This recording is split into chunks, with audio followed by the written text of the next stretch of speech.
Mais um encontro do nosso canal de mediação familiar e direito de família.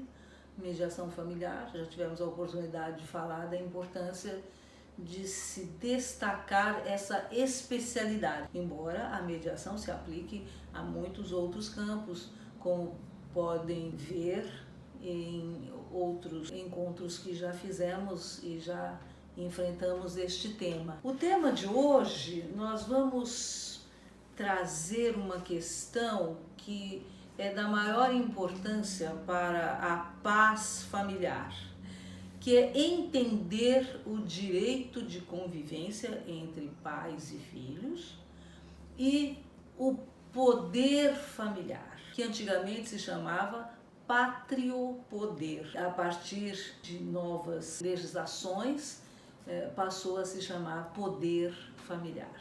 O poder familiar é o todo e o direito de convivência é uma das partes deste todo.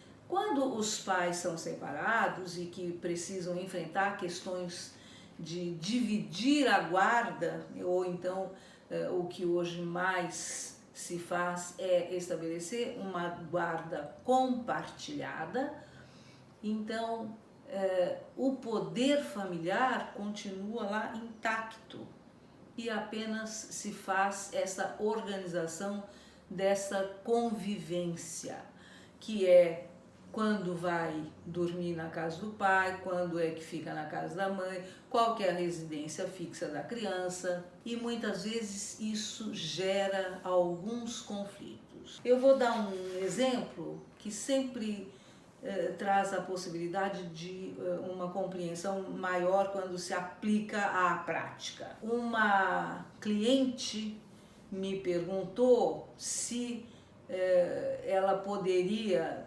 suspender completamente o direito de visita, que o pai nunca mais poderia ver a criança. E eu disse para ela que era impossível.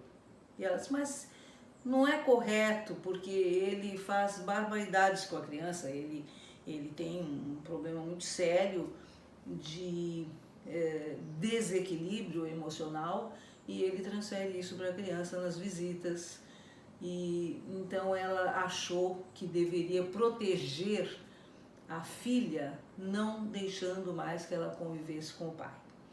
E eu falei, mas olha, o poder familiar é esse poder que os dois têm de criar os seus filhos, de conviver com os filhos, de educá-los, orientá-los, cuidar da saúde. Se este pai é doente, o que se pode fazer é levar isto a um juiz, dizendo que não pode haver uma visita sem limites. Ela exige, por exemplo, ou que tenha alguém junto de confiança de ambos, que seja organizado um convívio que proteja a criança. A criança tem o direito de conviver também com o seu pai e sua mãe. Então não é apenas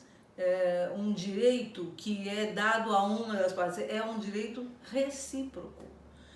Pai, mãe e filhos têm que ter a oportunidade desse convívio e tem que ser organizado de modo que haja uma forma de proteção daquela criança. Porque se há doença, a doença não pode ser impeditiva do exercício do poder familiar.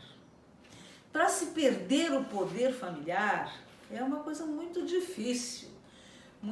Tem que ter um fato muito grave e tem que ter uma prova efetiva. Imaginem vocês que o pai que estiver preso, ele tem o direito de ver o filho e o filho tem o direito de ir visitar o pai na prisão, porque esse poder de estar junto com o seu pai, saber, conhecer e até rejeitá-lo, é o direito dessa criança e é inalienável, qual seja, ninguém pode tirar.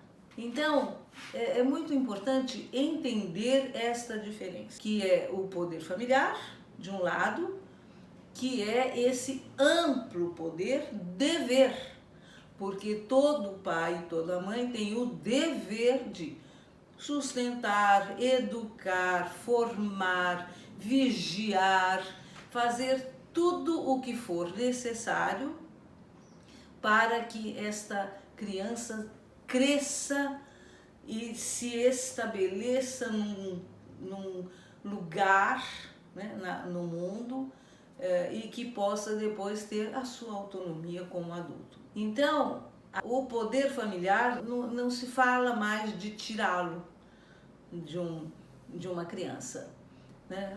Esta consulta que eu recebi, que a mãe dizia, não quero mais que haja a convivência, ela queria se livrar de um problema e aí eu levei ela a se conscientizar de que a escolha daquele pai foi ela que fez para ter o filho, porque foi a escolha do pai é anterior à existência do filho.